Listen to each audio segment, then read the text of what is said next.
Hello, and welcome to Feel No Shame, a podcast created to normalise conversations around the subject of suicide. The Feel No Shame podcast does not endorse or encourage suicidal behaviours or deliberate self-harm. Instead, we promote open and safe discussion around suicidal thoughts and feelings, as well as how to manage them. If you are affected by anything we talk about on today's podcast and feel like you need somebody to speak to, please call the Samaritans any day, any time on 116 123. If you'd like to get in touch with us, please email feelnoshamepod@gmail.com or follow Feel No Shame Pod on Instagram and Facebook. Take care and enjoy the episode.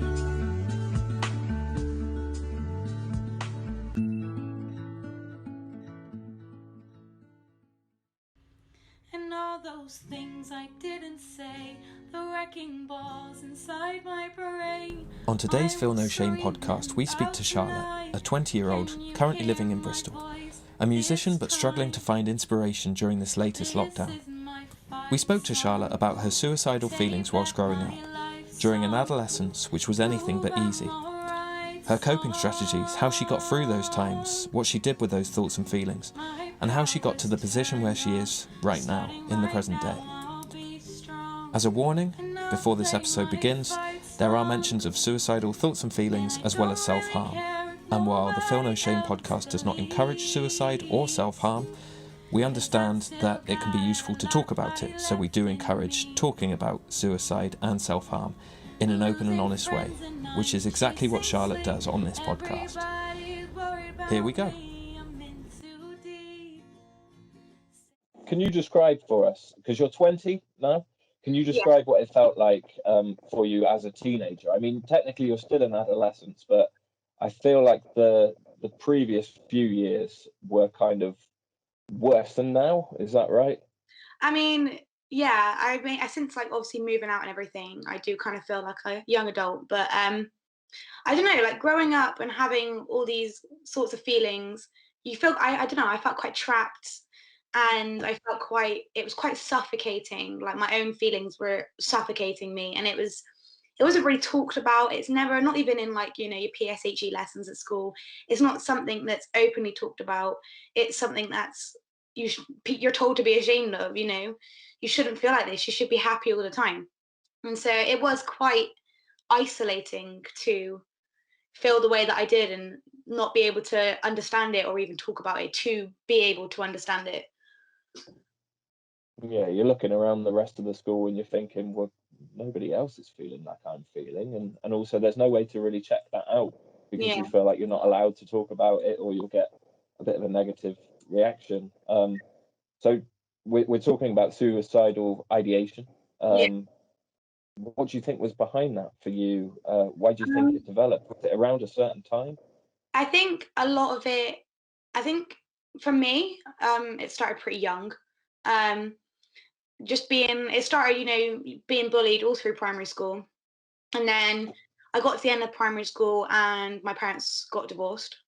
Best thing that ever happened now, obviously. But at the time, as an 11-year-old kid, it's really hard. You know, I had a younger sister who's a couple years younger than me, and she had no idea what to do. And so I was trying to be there for her because, you know, mum and dad were getting divorced, and so that kind of like obviously had an effect on me and my feelings, and definitely my sister and her feelings. And then, you know, just a big change going from primary school to secondary school. I was never really good at dealing with change or understanding it or anything like that. And then just kind of started from there, really. You get into the habits of using social media because it's cool and following certain things, and you just kind of, I didn't plan it just kind of happened. And there's so much pressure going on, and people were still mean to you. They would still torment you in school. It doesn't stop the older you get. It gets worse at some points. But yeah, I don't think there was one specific thing that triggered it. And for some people, it might be one specific thing that triggers it. But for me, I just felt like it was a snowball and things just kept rolling. And the snowball was getting bigger and bigger and bigger. And I think it all just came from that tumble and snowball just getting bigger. I think that's probably for me. Yeah, that's, sorry to hear that, by the way. That doesn't sound too good, the things you just described. And it's That's worth mentioning, actually. So Alan just turned 35 yesterday. Happy birthday! Happy birthday! For Alan, for the listeners, Alan has just put on a light show. Yes, is the only way I can describe it. But for our generation, we would be going around on rollerblades, playing PlayStation 2s. Pokemon Red. I specifically mentioned those first two things because Charlotte let me know that that's how she's coping with lockdown: PlayStation 2 and rollerblades, which immediately makes her wonderful. That is exactly what I'm doing. What is your game of choice, by the way? I really like the whole story of you play through the mission. So I've actually got a lot of Lego games because everything else is too graphic and I'm too scared of the dark for all of it. So I've got Lego Batman, Lego Star Wars trilogy, the original trilogy, and Indiana Jones. Superb. So that's really fun. The Skywalker saga is coming out at the end of the year, Lego version. So there you go. Do you know how hard it is to find PS2 games? Emulators, that's all I say. Everybody just takes the mick because I've got a PS2 and they're like, oh, but the PS5 just come out. And I was like, okay, so this is treasured childhood console. Represent. That's what you do. Represent. If any listeners want to donate any PS2 games, please do. It's a wonderful console. I have fun. I really want the Bratz game. If anybody's got the Bratz game. Wow. Al, did you say that you had the Bratz game? Just got rid of it. Damn, I missed it. More like it's locked away so nobody else can take it. You talk about Bratz, okay? My wife has actually got her original Bratz doll up in the attic somewhere, not even opened. So I've checked on eBay. They're going for a mint. So oh no, I'm so sad I got rid of all of mine. But when you're just going clean that bit of my life away, get rid of it all. I'm too old for this. But that's what I mean. I'm gutted. I got rid of all my Ghostbusters stuff. Where the original Firehouse, and that's worth a mint on eBay. Now I'm gutted, but there you go. It's because you never think this piece of plastic would be worth anything. You don't at the time. No, exactly. Worth so much in memory. So that's Bratz chat out the way anyway. But for me and Al, in our generation, we were going around with sticks and hoops and a head full of dreams. But you guys, you grew up with social media just kind of rammed in your face. And Al, you work with a lot of people who who will come to you with struggles with social media as well. But I mean, you mentioned that comes into it a little bit. Are you able to explain a little bit more, and then maybe Al chips in afterwards? Absolutely. I mean, the main ones I still use to this day, so Snapchat, Instagram, Facebook, you had Kik Messenger, BBM, which is a thing that was on the BlackBerry. You had WhatsApp and all this, and obviously they were all very similar, but each had different things. Like Snapchat, they were messages that weren't saved. Obviously now they can be saved, but back in the day, makes me feel old. It was messages. Behave. Sorry, carry on. It was just messages you could send, and then it would be as if you never sent them. And I remember when I first got into that, I wasn't allowed Facebook till I was 15, and because of my parents were protecting me, and I'm thankful for it. But Snapchat as well, you add everybody from school because you're like, oh, it's cool, everybody else has done it. All my friends are like, oh, they're Snapchatting, and I just remember getting just messages that I couldn't save, and I couldn't prove that I was getting these nasty messages, and it's very sly, and it's very, especially because you don't always know who these accounts are.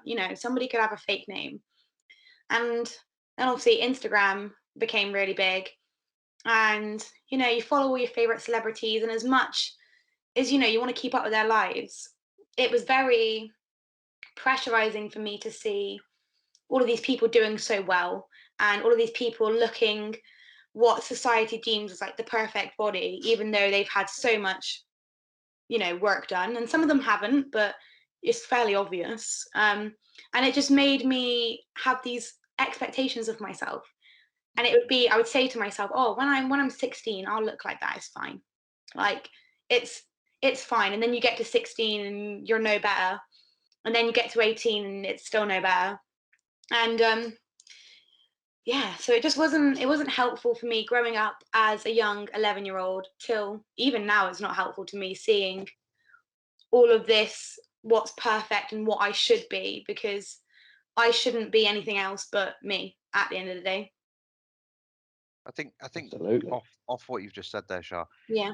it's actually nice seeing the influencers now showing a before and after shot on Instagram, mainly to say, oh, we've all got our ridges, we've all got our lumps and bumps and so Yeah. on. The one question I'd like to ask, just carrying on Yeah. down the social media side of things, is were there ever any main avenues that you concentrated on, like Tumblr or anything that you used as an outlet for your own feelings as you progressed through Yeah. your adolescence? Instagram, like I said, was a big one, and there was a thing where you could have multiple accounts. Yeah. So at the minute, I've got my main account, and then I have my music account, and then I do have like this old spam account which I don't really use anymore. But at the time when I was, I think I was about 13, 14, it was I had this like depressed account, we'll call it. Yeah. And that was where I would post things, and that was where I would express how I was feeling. I would follow other accounts that would post similar things, and some of the things that I saw at a very young age were very graphic, very, very graphic, and I'm surprised Instagram never took them down. So, I mean, and it's my fault, I went looking for it. I think I went looking for it for some sort of comfort, to know that I wasn't the only one.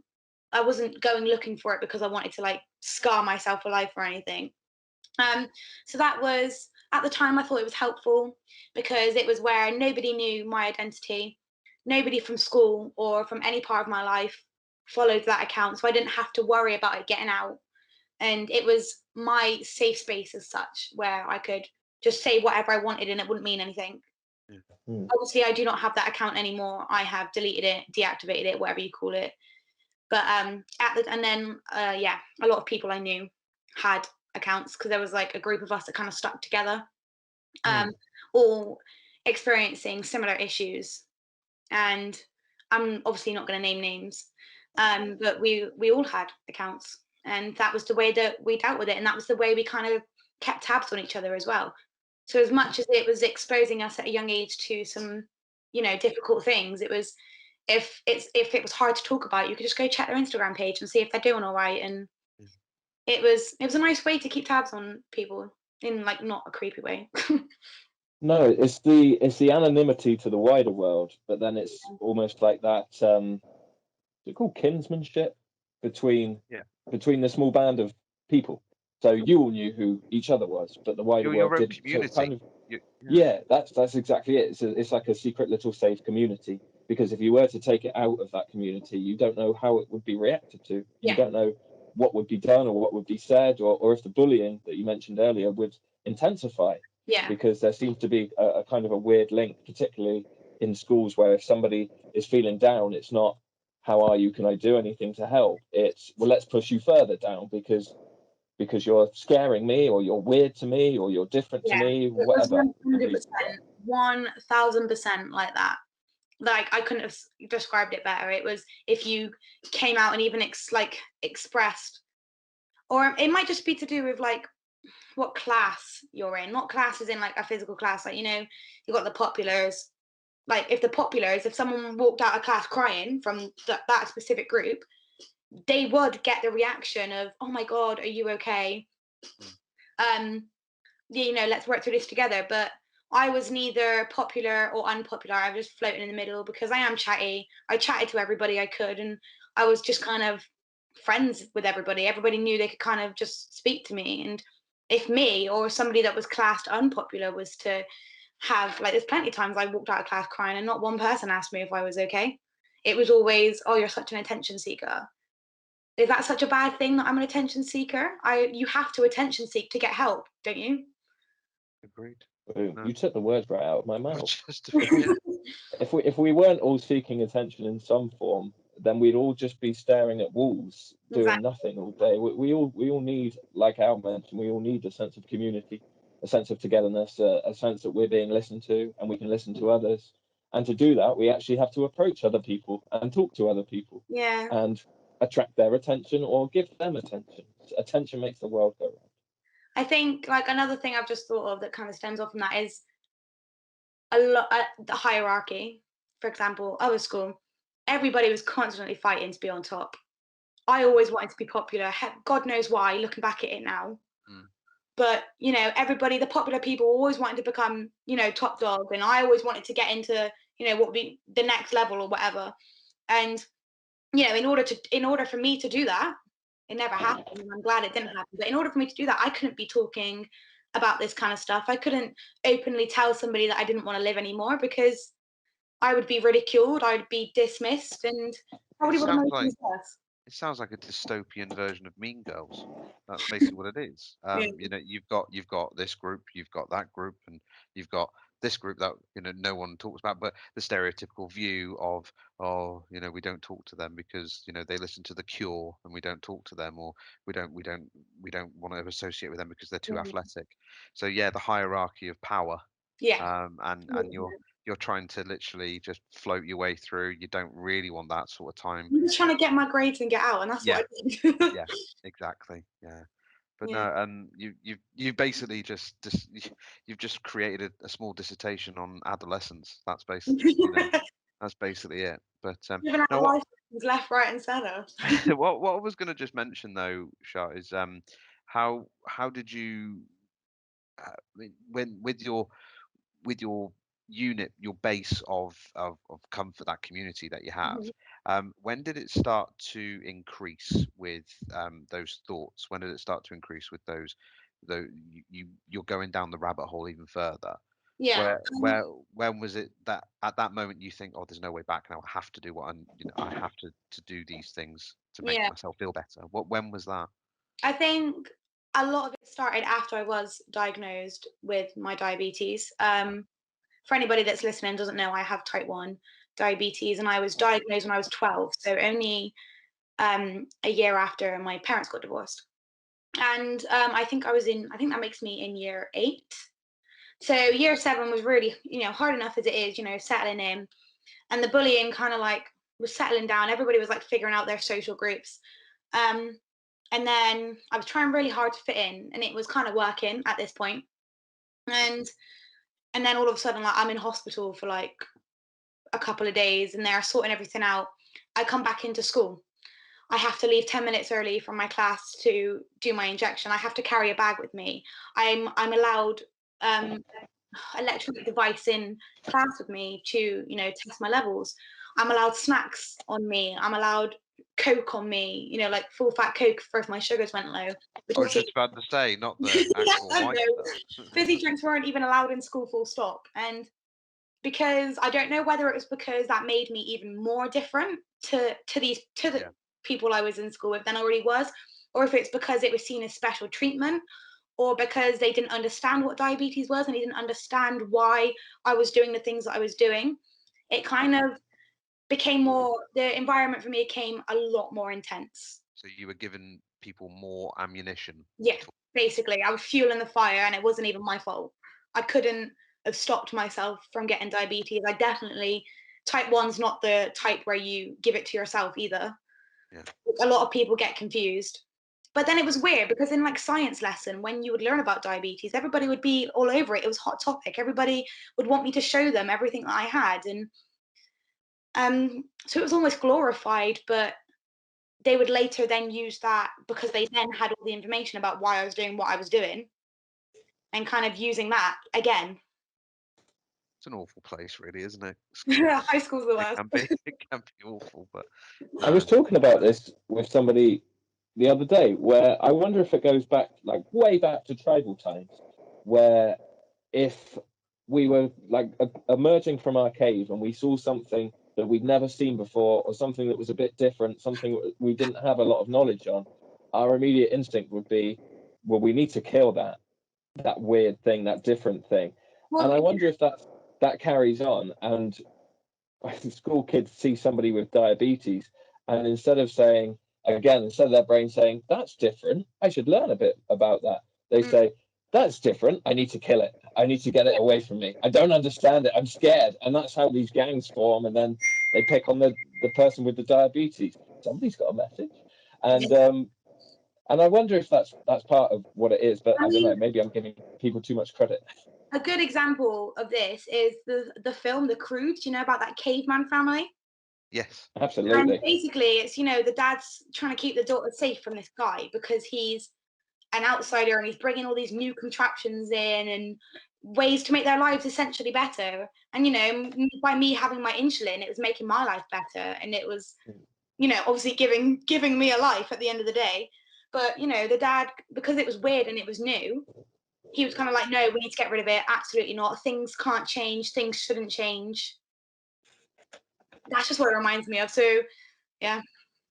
Absolutely. And in terms of your diagnosis and just coping with diabetes, did you notice that that had an effect on your thoughts as well? Yeah, so it was always, from the minute I was diagnosed, it was always like, why did this happen to me? Why am I different? I don't want to have to do this. Nobody else has to do it.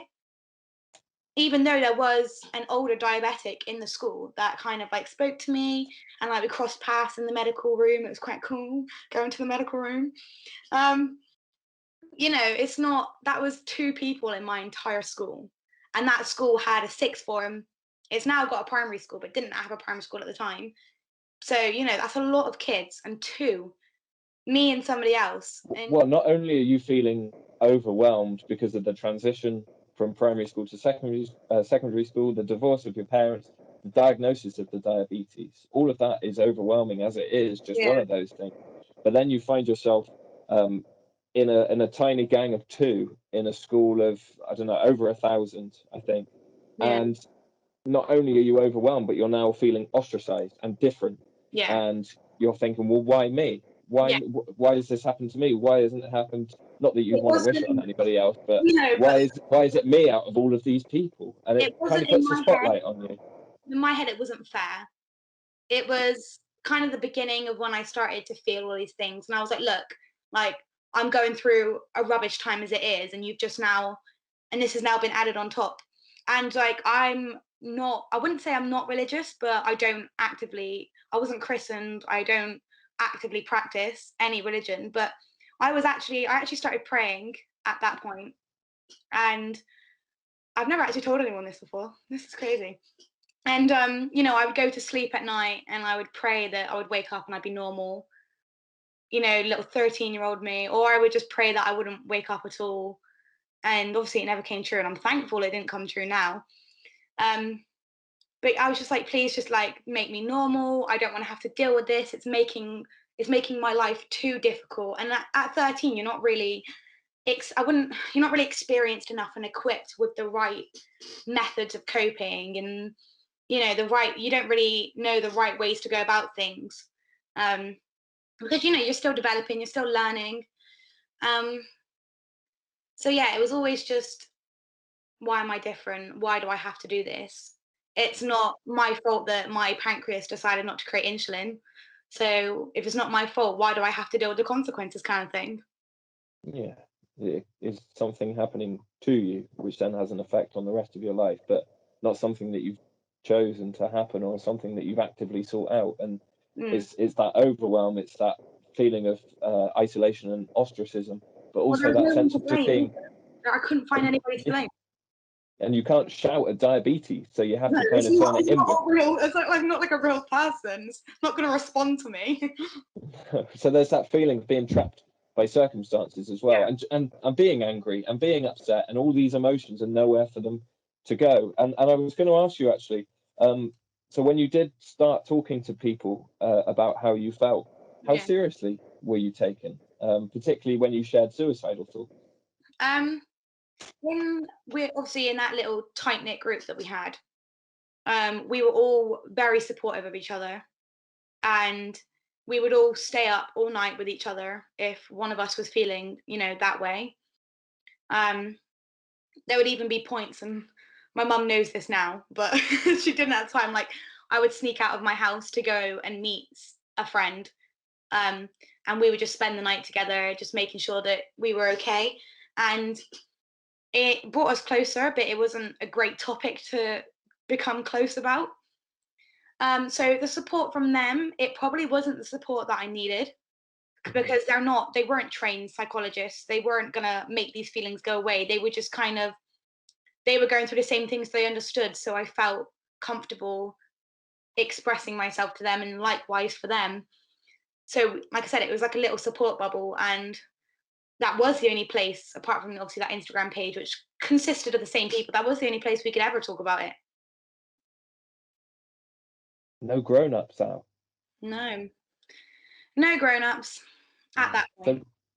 So was it difficult to think about even contemplating talking to an adult or a trained professional, for example? It was really hard. I think a lot of it comes from like all the bullying and all the stuff I mentioned before. It builds up a lot of self-hate, and it builds up the feeling of being not worthy.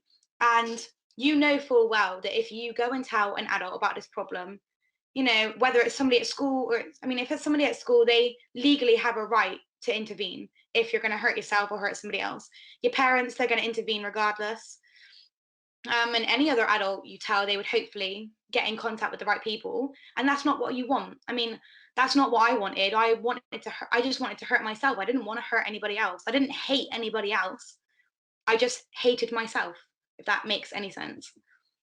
Yeah, and you didn't necessarily want to save yourself as a result of that self-hatred. Once you get stuck in that spiral, it's difficult to then think of, well, what can I do to get myself out of this spiral? Yeah. Because you're so deep into it.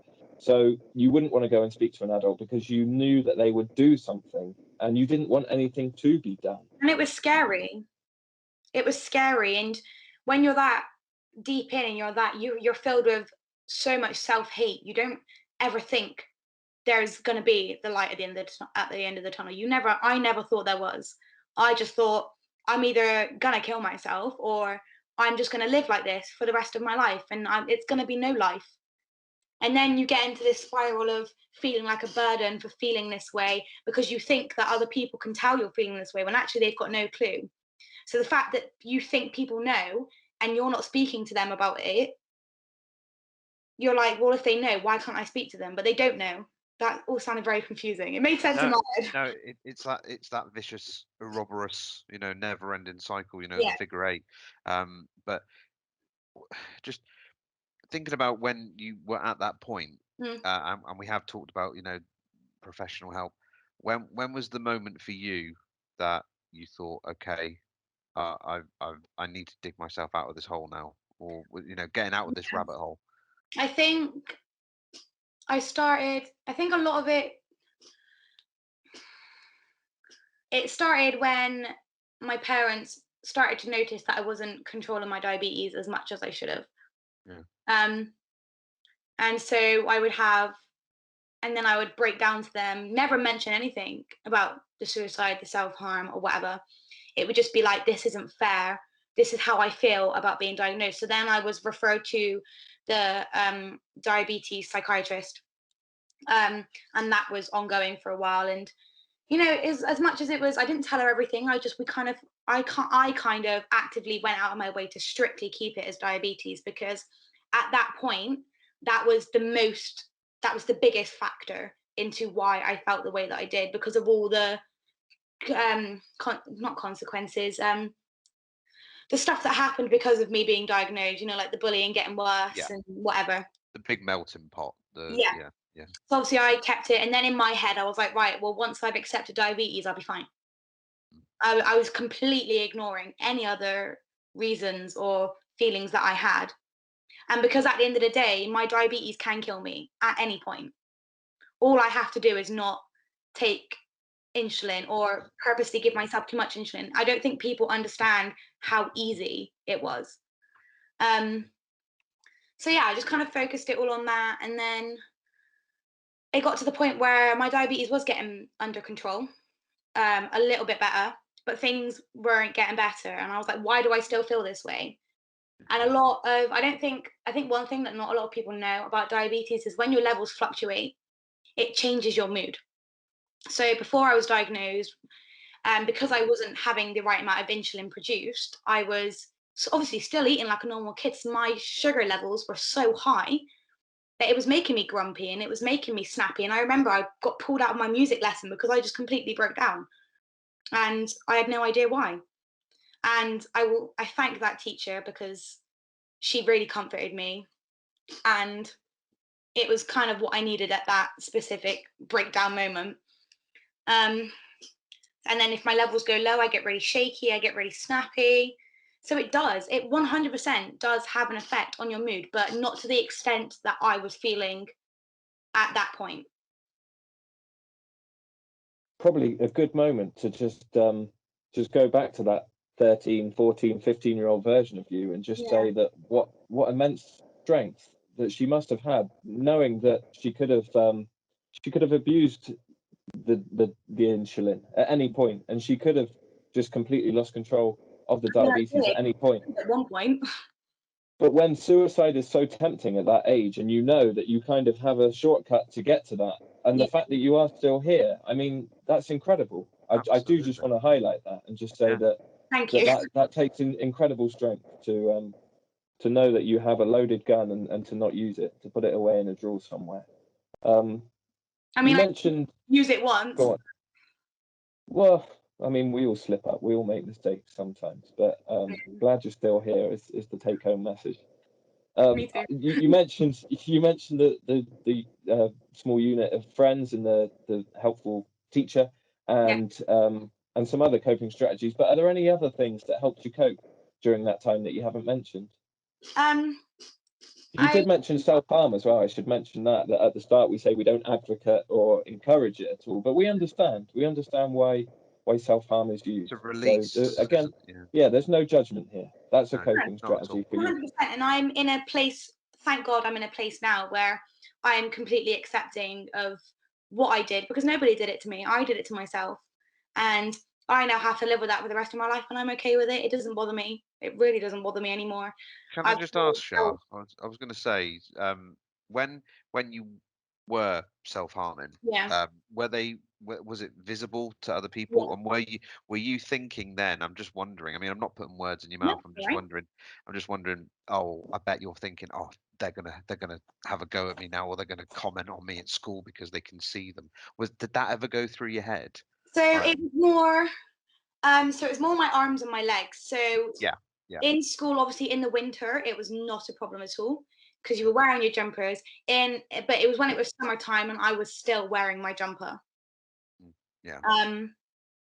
That was when people were like, "Why are you wearing your jumper? Just take it off. You're clearly sweating." And I was like, "No, like I'm fine. Like I don't want to take it off," because I didn't want people. I didn't want to get better. You can't. Nobody could have helped me get better at that point because I didn't want it. Yeah. I wanted to let my body feel this emotion, which is probably really unhealthy, but I didn't want people to know. I wanted to hurt myself, and I thought if other people know, then that's going to be hurting them. So I knew it was hurting other people, like by doing what I was doing, because if they found out, but you just kind of, because of how strongly I wanted to hurt myself, I just kind of ignored it and just kind of hid it away. If anybody would ever ask me like why, I would just be like, "Oh, I'm really cold. Like it's my diabetes." It had nothing to do with my diabetes, by the way. Absolutely nothing to do with it. But that's just kind of how I dealt with that. Nobody ever really saw it until I think, well, probably like my last year, where I just started wearing t-shirts because I didn't really care at that point. I was like, I'm getting my grades and I'm gone. Yeah. So we have discussed it a fraction of the bit, but how did you turn the scars into something different? And we've seen it on your Facebook, we've seen it via your social media, but for those that haven't, how have you turned it round to show a negative into a positive? So a lot of it now is, for the past 2 years of my life, since I turned 18, I just kind of decided that like enough was enough. Yeah. I'm kind of so fed up with my own self-sabotaging behavior. And that's not how I want to live my life. I was at a point where I didn't actively want to kill myself anymore. I wouldn't say that I didn't think about it. But even now, after being clean from self-harm for so long, I still think about it. I just don't do it anymore because I have healthier ways. But so it kind of just got to that point where I just kind of snapped and I was like, you know what, like enough is enough. I'm so sick of going out in public and feeling ashamed of my skin. I have every right as any other person on this planet to wear shorts or to wear a short sleeve t-shirt when it's hot. Why should I? Just because it makes somebody else uncomfortable? Don't look. It's as simple as that. I would even get people in public make comments at one point, being like, you know what you did to yourself, right? You know we can see that. And I'm like, yes, I'm well aware. You can see it. I've purposely not hid it on purpose because I want to not care. And I'm very lucky now. I'm kind of at this point where if people want to stare, people are going to stare, because it's not, in a lot of people's worlds, you don't have self-harm. Self-harm's not a thing in a lot of people's worlds. And they're going to look because it's different. And I'm completely fine with that. So I did this thing where I got glitter eyeliner. It was very hard because there's very many of them, but I just kind of went over them. And that was the first time in probably 10 years of my life that I felt beautiful and I felt good in my own skin. And I just thought, I have to tell people about this. I have to make a video and I have to post it everywhere, because a lot of people have self-harm scars that you don't know about. And if they're feeling anything like the way that I was, then why go try this? It might not work for you, but it worked for me, and there's no harm in trying. And it was just such an empowering feeling to finally be able to look in my mirror and just be like, you are okay with who you are, what you look like, your skin. It's all part of a journey, all part of your journey. And there's bigger and better things than you waiting, and you can't be held up and not do things because you're worried about your skin.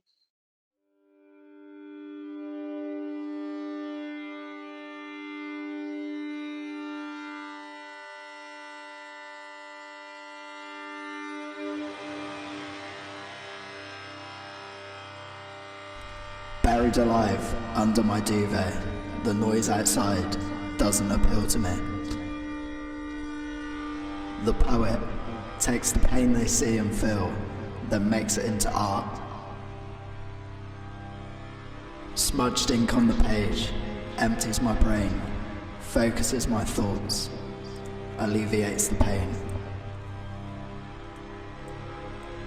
Dead on the inside, but for love, I'll keep my body alive.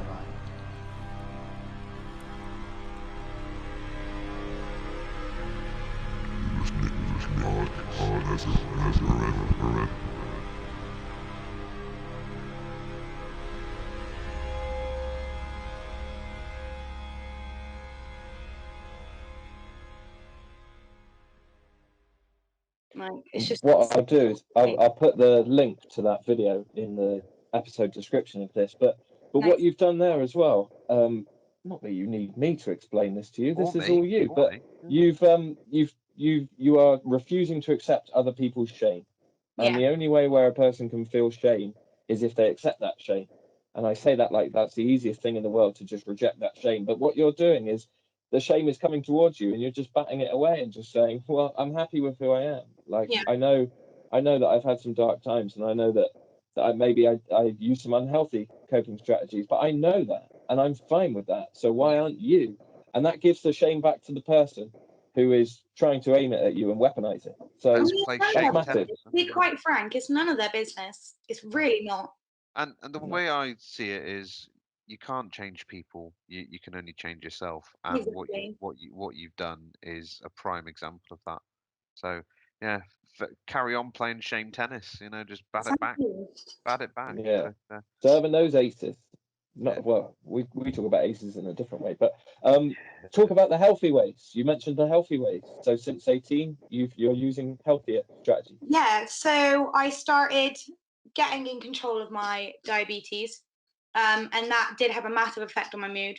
I started making sure I was talking about the way that I felt, and I also got really into my music. I mean, I was long into my music because I did it as a GCSE in my final year, and then I just kind of decided that's what I want to do with my life. It's the one thing I kept going back to. It's the one thing that made me happy throughout all my life. And so I went off to college and did 2 years of vocal artistry and 1 year of artist development, and I'm now going to uni in September to study it. I would use lyric writing, songwriting as a way to express how I felt, because lyrics to me are so much more beautiful than just speaking it. And if I can if I can make a piece of music and have that for one specific feeling, or one specific event in my life that, one, reflects on it, B, expresses how I feel.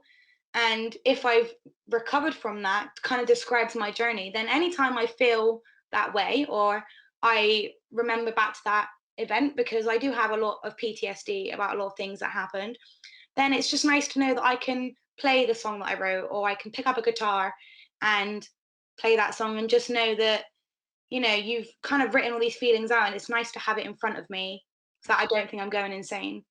And it's just a nice reminder that I am better off now, and I've got through that, and if I can get through that, I can get through anything, kind of thing. And to some extent, it's using suicidal ideation, whether it's present or past, in a positive way to articulate your thoughts in song, and again to reach a wider audience and kind of tell them how they're feeling, how you're feeling, without telling them how you're feeling. I think a lot of it as well is during that period of my life when I was going through a really difficult time, I was in what people would call an emo phase. And the people in my little group, we were all into the same kind of music, the screamo stuff, the really angry, aggressive sounding music, because to us, screaming, like singing along to that, screaming along to that, shouting along to that, released a lot of internal anger that we all had built up. And it was like these bands that we would listen to would say exactly what we were feeling without us actually saying anything to them, because obviously we don't know them. And I think when I started to get into that music, that's when I knew I wanted to do music. That's when I knew. I said, I want to make people feel the way that I feel when I listen to music. I want to make people feel accepted. I want people to listen to my lyrics and be able to relate. And I want it to help. I want to help them express themselves, even if, just by singing along. That's kind of when I knew. I think we could talk about your music all evening, but you have such a wonderful voice. I'll put a link to your Instagram account on the description as well, so people can check out a bit more of your music. Thank you. I tried harmonizing with you once, and it didn't go well at all.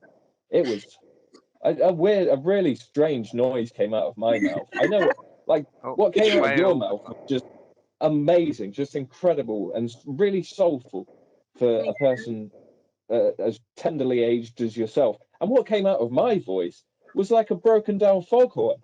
Oh, you're right. I stopped after one note, but yeah, I think you're going to play a song for us today as well. But maybe to finish off the episode. But before we go, this is Alan's favourite question, but I'll steal it from his lips. What advice would you give others who are experiencing suicidal thoughts? Maybe people of an adolescent age or the same age as you now. Or what advice would you give to your younger self? I suppose you can lump them all together.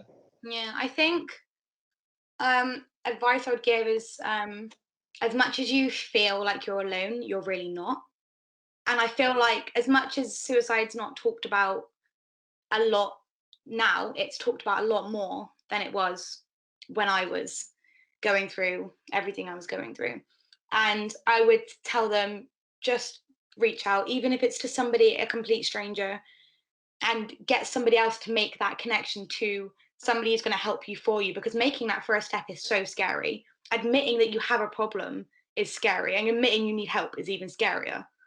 But yeah, you're not alone, and the feelings that you are feeling are completely okay. And a lot of people in their lives will experience suicidal feelings, whether that's for a long period, maybe it's just once. So in that respect, and there's, God knows, billions of people on this planet. Yeah, because one of the most things I struggle with was being alone and feeling alone. So you're not alone. What you're feeling is completely okay. And I would just encourage anybody to get help, or even just start the conversation with somebody else that might be struggling. Just talk about it more. Talk about it as much as you can. And if anybody tries to shame them, what should they do? It's a lot easier said than done, but don't listen to them. You choose what information you take into your brain, and you just ignore them. Their opinion's irrelevant. You're probably never going to see them again. It's like me at the restaurant that I work at. If someone's horrible to me, I'm probably never going to see them again. It's all right. Kill them with kindness. Yeah, water under the bridge, and just be like, you know what, that's your opinion, and that's fine, because you're not educated on this. So you're not the right person that I need to be telling this to. And then that's how I would do with it. Can't wait to see their review on TripAdvisor. Don't look at the TripAdvisor.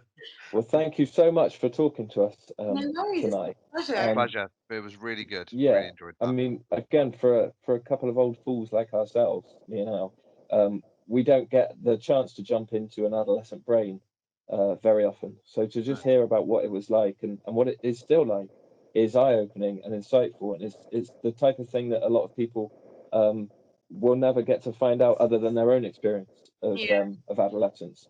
So thank you very much. I think you probably inspired a lot of people and opened a lot of eyes.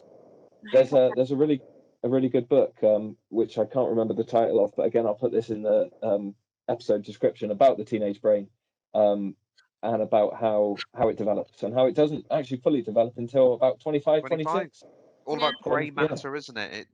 It fully develops, and we're all nice and pink when we're young, and then we go grey. Nice. Like an uncooked sausage and then a gone off sausage. Yeah. But yeah, I mean, you speak like a person with an adult brain. You've got wisdom beyond your years, and thank you so much for sharing it with us. You're very welcome anytime. Brilliant. Do you know what? Last week, when we finished the episode, we all said our goodbyes, and I assumed that Alan and the previous guest would stay on so we could have a bit of a debrief. So we all said our goodbyes, and they just hung up immediately and logged off.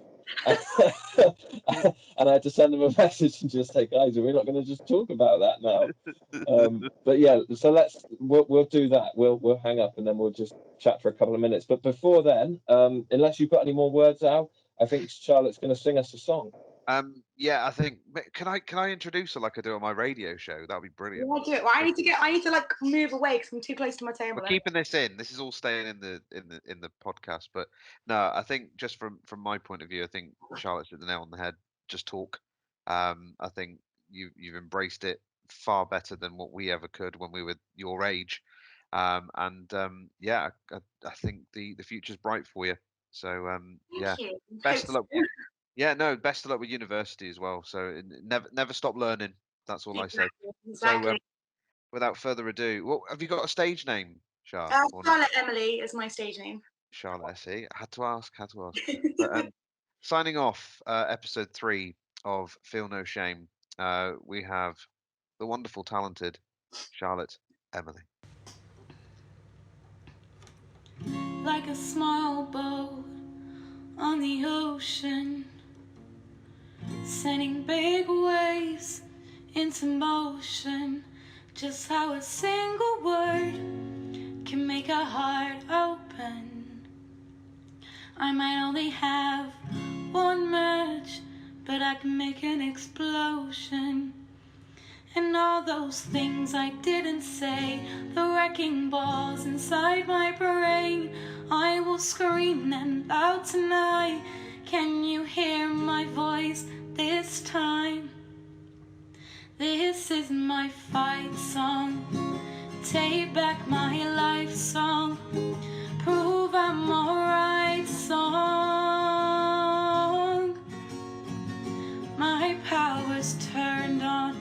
Starting right now, I'll be strong. And I'll play my fight song. And I don't really care if nobody else believes, 'cause I've still got a lot of fight left in me. Losing friends and I'm chasing sleep. Everybody's worried about me. I'm in too deep. Say I'm in too deep. And it's been 2 years and I miss home, but there's a fire burning in my bones. I still believe in all those things I didn't say. The wrecking balls inside my brain, I will scream them loud tonight. Can you hear my voice this time? This is my fight song. Take back my life song. Prove I'm alright song. My power power's turned on. Starting right now, I'll be strong, and I'll play my fight song. And I don't really care if nobody else believes, 'cause I've still got a lot of fire left in me.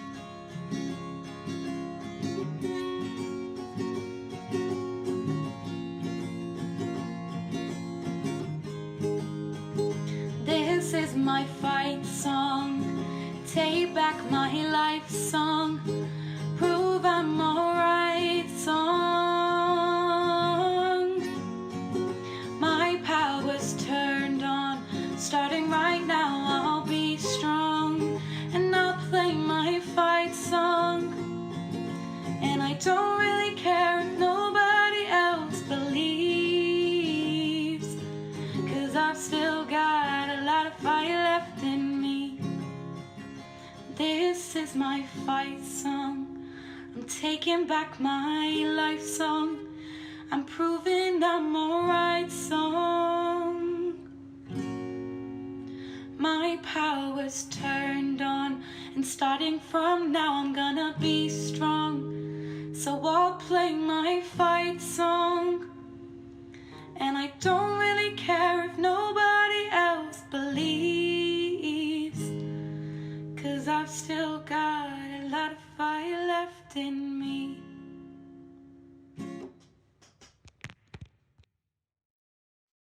Yay! Woo! Yay! Whatever they do. Yeah, fantastic. I think it's lovely hearing a live version, and it's also lovely having talent on this show. You know, I will say, you know, Ro, you are talented, obviously, but just having the extra, Goes without saying.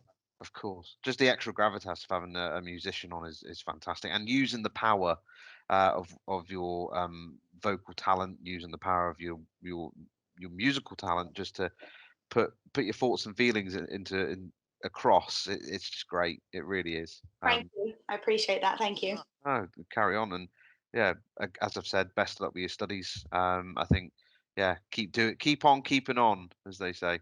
Keep on keeping on. Yes, and that's the end of episode 3. Thank you very much, Shah, for filling in for us. It was fantastic hearing your story.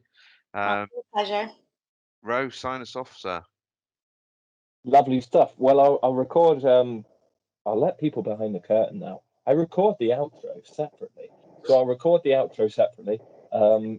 But yeah, thank you so much, and it's really good to hear from you and to hear your music as well. It is lovely stuff. Thank you very much. Take care. Bye. And Bye-bye. feel no Shame. Shame. Not harmonizing that. You could try. Shame. Shame. Oh. Bye. Sounded pretty good. Bye. And hello again, but just to say goodbye again, but in a slightly longer way. Just to mention some of the things that we talked about during the podcast. As a rule, any books or websites or resources that we've referred to can be found on the episode descriptions on our YouTube channel below each video, and on our social media pages shortly after the release of these episodes. But to direct you towards the 2 artists we featured on today's episode. So we have Therapoet, first of all, who can be found at Therapoet on Instagram. We'll be featuring his poetry over the next few weeks, and he provides the dark interludes in the middle of each episode. So he has some really insightful poetry written, which is related to suicidal feelings sometimes, just related to some of the darker thoughts that a person may have. But read his stuff; it's very good. And Charlotte's music. So our main guest on today's show, Charlotte, can be found at Charlotte Emily Music 4 on Instagram, where she has some of the songs that she's written and recorded herself, as well as some updates over the next few months. And hopefully for a long time after that. She's very talented, and we just want to say thank you to her again for talking to us. and just for allowing us that insight into what may be going on in an adolescent brain. We all have our own childhood and adolescent periods to refer back to, but no two experiences are ever the same, and it's useful to hear from somebody who is technically still in adolescence and still growing up, still figuring stuff out. I mean, not too different to the rest of us, whatever age you are, I suppose, but hopefully her story and the way that she speaks, the confidence and just that level of directness just inspires people her own age, people younger, people older. Hopefully anybody can find something in what she said that will help them out. So thank you again. Next week we'll have another guest on, hopefully more of the same. But until then, take care, all the best, and feel no shame.